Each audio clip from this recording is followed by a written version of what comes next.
역대하 29장 1절부터 5절 말씀입니다. 이제 히스기야가 이제 새로 왕이 되고 그다음에 이제 성전 정화를 하는 내용으로 되어 있습니다.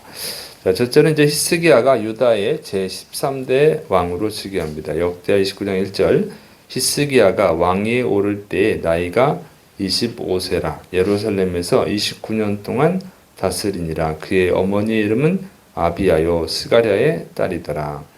자, 히스기야가 유다의 제 13대 왕이 됐습니다. 그리고 25세에 즉위해서 29년 동안 통치를 하고 54세에 죽습니다. 그런데 이제 그의 아버지 그 아하스랑 13년 동안 공동 통치를 했어요. 그것까지 계산을 하면은 이제 총 42년간 통치를 한 것입니다. 그러니까 이렇게 오랫동안 통치를 하면 보통 선한 왕이라고 그랬죠. 그러면 히스기야는 선한 왕이겠죠. 자, 역대하 29장 2절 히스기야가 그의 조상 다윗의 모든 행실과 같이 여호와님 보시기에 정직하게 행하여, 그래서 이게 다윗처럼 했다. 또 여호와님 보시기에 정직하게 했다. 이게 두 개의 수식어가 붙었어요. 그래서 다윗처럼 정말 하나님께 충성된 사람이었고 또 우상 숭배하지 않고 하나님의 율법대로 말씀대로 통치를 했다. 그래서 선한 왕이다. 이렇게 기록을 하고 있는 것입니다. 그래서 이 다윗처럼 했다. 이렇게 하는 것, 이것도 다윗처럼 했다 이런 말이 붙어 있으면 선한 왕인 거예요. 그리고 이제 뭐 아합처럼 했다든가 그러면은 약한 왕, 므낫세처럼 했다 그러면 악한 왕 이렇게 되는 거예요.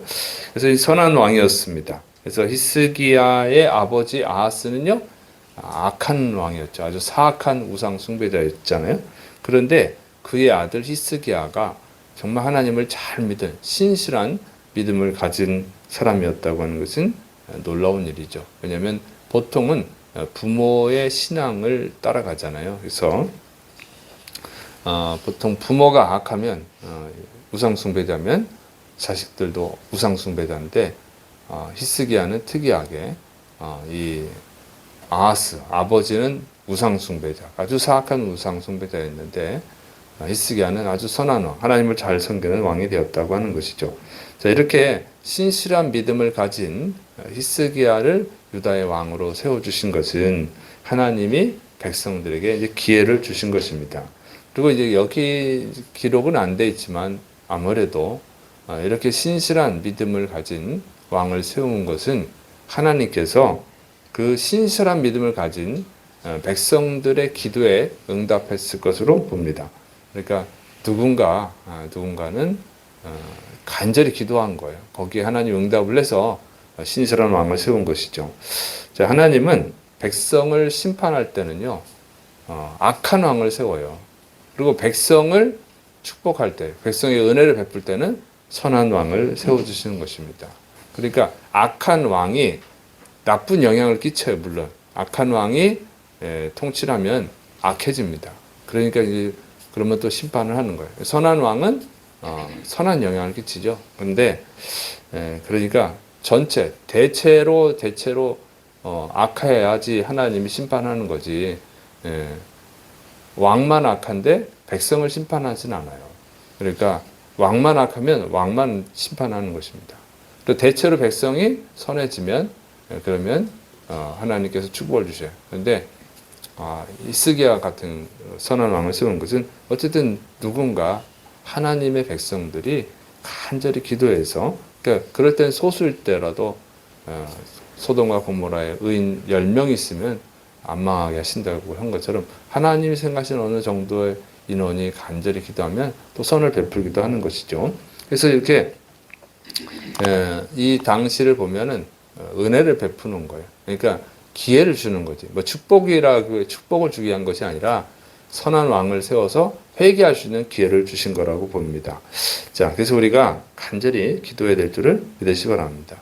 우리 나라를 위해서 우리나라가 정말 이 동성애 차별금지법이 만들어지지 않도록, 그러면 이제 백성들이 다 악해진단 말이에요. 거의 다 악해지면 이제 저주가 있단 말이죠.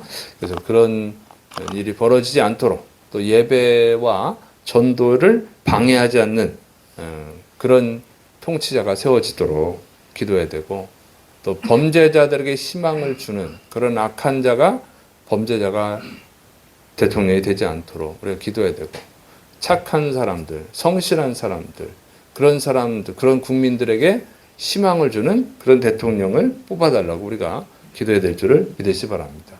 간절히 기도하는 그 의인의 숫자가 지금 소돔처럼 10명이 있어야 된다는 얘기는 아니에요. 우리나라는 지금 5,300만 명인데 10명 있어도 되는 게 아니고, 하나님이 어쨌든 생각하시는 숫자가 있을 거예요. 그 정도의 숫자가 간절히 기도하면 또 하나님은 은혜를 베푸시는 줄을 믿으시를 축원합니다. 그래서 우리가 간절히 기도해야 되는 거예요. 우리 한국교회가 바로 설 수 있도록 또 우리가 기도해야 됩니다. 자, 그 다음에 두 번째는 히스기야의 성전 정화입니다. 역대하 29장 3절, 첫째 해 첫째 달에 여호와님의 전문들을 열고 수리하고.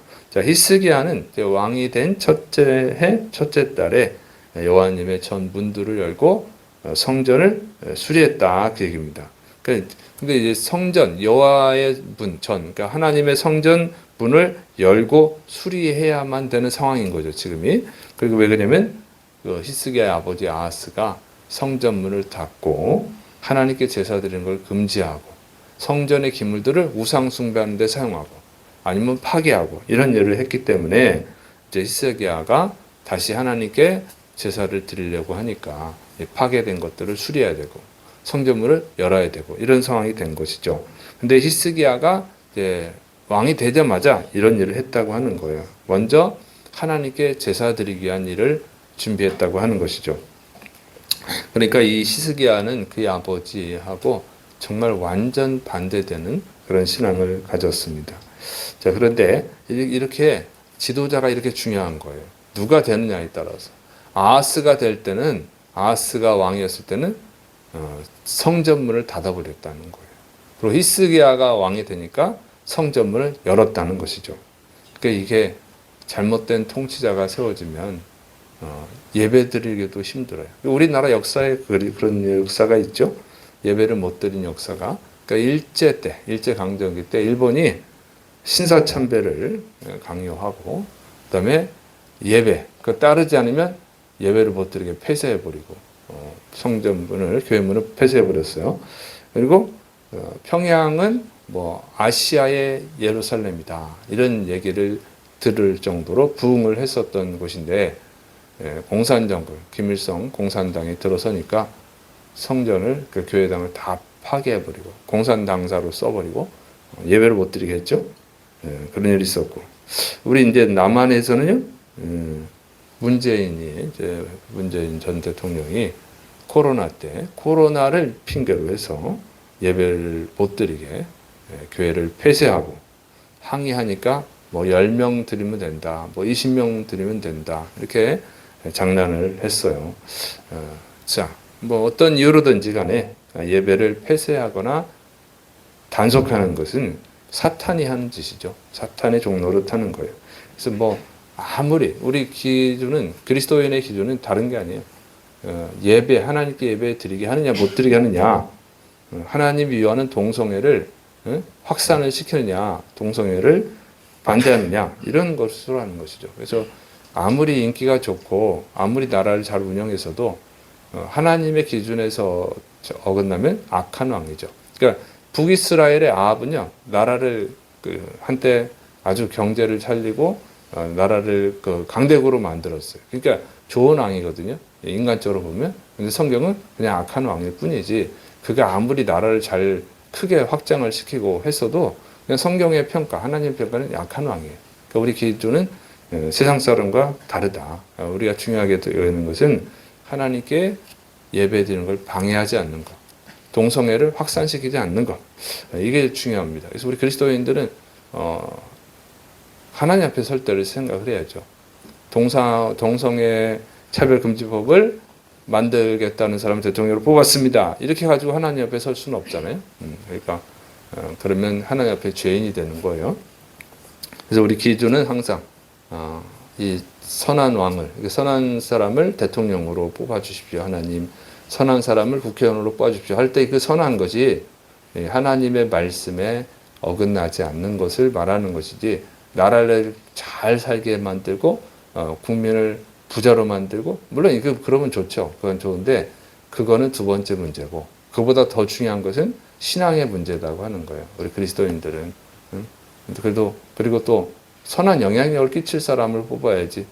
도둑놈을 뽑았다, 전과자를 뽑았다. 이거 그렇게 후손들에게 얘기할 수는 없잖아요. 그러니까 우리가 하나님 앞에 설 때를 항상 생각을 해야 될 줄을 믿으시 바랍니다. 그래서 정말 예배를 방해하지 않고 전도를 방해하지 않고 동성애를 확산시키지 않을 사람 우리가 그런 기준을 가지고 또 기도하고 뽑아야 되는 줄을 믿으시 바랍니다. 자, 세 번째로는 레위인들을 성결하게 하는 내용이에요. 역대하 29장 4절부터 5절 제사장들과 레위 사람들을 동쪽 광장에 모으고 그들에게 이르되 레위 사람들아 내 말을 들으라. 이제 너희는 성결하게 하고 또 너희 조상들의 하나님 여호와님의 전을 성결하게 하여 그 더러운 것을 성소에서 없애라. 자, 히스기야는 레위 사람들을 소집을 합니다. 그 여기 레위 사람들은 레위인들만을 얘기하는 것이 아니라 제사장들까지 포함되어 있는 거예요. 레위 지파에 제사장과 레위인들이 있으니까 자, 그 불러가지고 너희를 자신을 먼저 성결하게 하라고 합니다. 그러니까 이 여호와님께 전에서 더러운 것, 이 성전을 수리를 해야 되는 지금 성전을 정화를 해야 된단 말이에요. 성전을 청소해야 되는데 그 할 사람들이 누구냐면 제사장들과 레위인들이에요. 근데 니네가 먼저 하라는 거죠. 왜 이 얘기는 보면은 아하스 왕 때 하나님께 제사 드린 거, 성전에서 제사 드린 걸 금지시켰기 때문에 제사장들과 레위인들을 핍박을 했을 거예요. 그러니까 어떻게 하겠어요? 이 사람들이 두려워서 제대로 못한 거지. 그러니까 하나님 앞에 바로 못 선 거죠. 그러니까 그걸 회개하라고 하는 거예요. 성전을 수리하고 성전을 청소해야 되는데 그 청소하는 사람이 먼저 깨끗해야 된다 그 얘기죠. 그래서 먼저 레위인들에게 성결케 하라. 그러면 회개하라 그 얘기예요. 신앙을 바로 서지 못한 거, 아마 이게 타협하고 그랬던 것들을 회개하라고 그런 것입니다. 그러니까 교회가 새로워지려면 어떻게 되냐면 교회의 섬기를 먼저 주의 종들이 회개를 해야 되는 것이죠. 자, 왜냐하면 성도들은 잘 모르니까, 성도들은 주의 종을 따라가는 거니까. 그래서 더 큰 죄는 이 주의 종들, 그러니까 목회자들이 큰 죄가 있는 거예요. 목사님들과 전사님들이 죄가 많은 것입니다. 오늘 한국 교회가 점점 줄어들고 자꾸 세속화되고 인본주의화되고 동성애 차별금지법을 만든다고 하는데도 그 사람을 찍어주고 이것은 신앙을 버리는 배도 행위인데 그런 일을 하는 것은 그걸 똑바로 가르치지 않는 목회자들 죄죠. 그래서 목회자들이 먼저 회개하고 또 그 잘못된 목회자를 따라간 성도들이 회개해야 되는 것입니다. 그래야 하나님께서 이 선한 사람을 대통령으로 세워주시고 선한 사람들을 국회의원으로 세워주시고 그래서 나라가 복을 받게 될 줄을 믿으시 바랍니다. 그래서 우리가 회개해야 돼요. 그래서 이렇게 잘못된 거, 큰 교회인데도 이게 동성애 잘못됐다 이렇게 해줘야 되는데 그걸 안 해. 그걸 안 하는 교회가 있다는 것은 참 슬픈 일이다. 그리고 코로나 때도 예배를 그 방해하고 교회 문을 폐쇄하고 이렇게 한 것은 그건 순종해서는 안 될 일인데 왜냐면 회사도 열고 버스도 타고 전철도 타고 식당도 열고 카페도 열고 다 여는데 마스크 벗고 뭐 마시고 그리고 대화도 다 했는데 마스크 쓰고 예배 드리는 게 뭐가 위험하다고 그거를 상식적으로 합리적으로 했어야 되는데 그러지 못한 교회들이 있었다는 거예요. 그래서 이게 어려움을 당하는 것입니다. 그래서 이런 것들을 회개하고 우리가 바로 서야 또 하나님께서 우리에게 은혜를 베푸실 줄을 믿으시기 바랍니다. 기도하겠습니다.